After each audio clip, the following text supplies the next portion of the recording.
Imperialism in China by Megan Given and Sarah Lamas.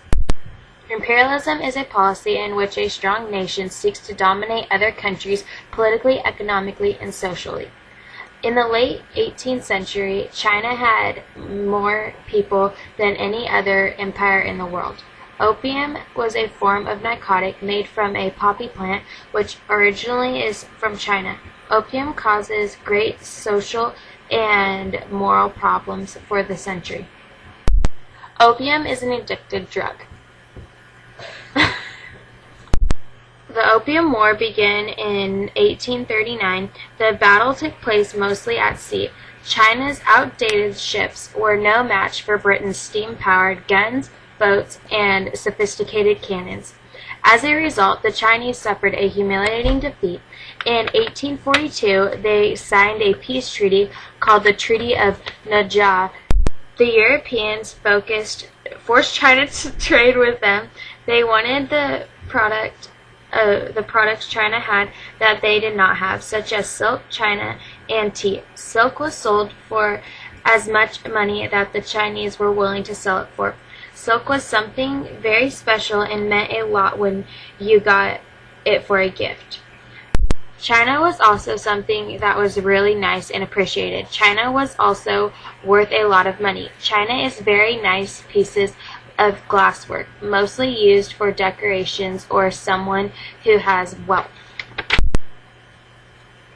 Tea was brought to China from Southeast Asia. Tea is a very unique plant to China. China is unable to grow tea because of their weather conditions.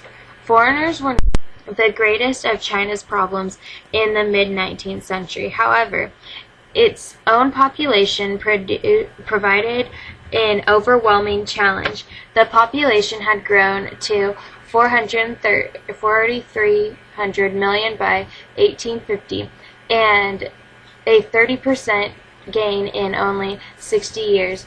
Yet food production has barely increased. As a result, hunger was widespread even in good years. In the frequent bad years, the He broke through its dikes and flooded vast farming areas. Millions starved. The Qing dynasty government was corrupt because money did not go to where it was needed.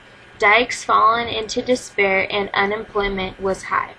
Boxers were a secret organization called the Society of Harmonious Fist that demonstrated their discontent by rebelling. In the 19th century, the Boxers' Rebellion began. The Boxers' Rebellion's goal was to kick foreigners out. The Boxers were put down by the multinational force of 2,000 troops. Soon the Chinese people realized that their country must resist more foreign interventions. The Chinese government must be responsive to the needs of the people. And a special thanks to Junior Tobias and Sarah Given.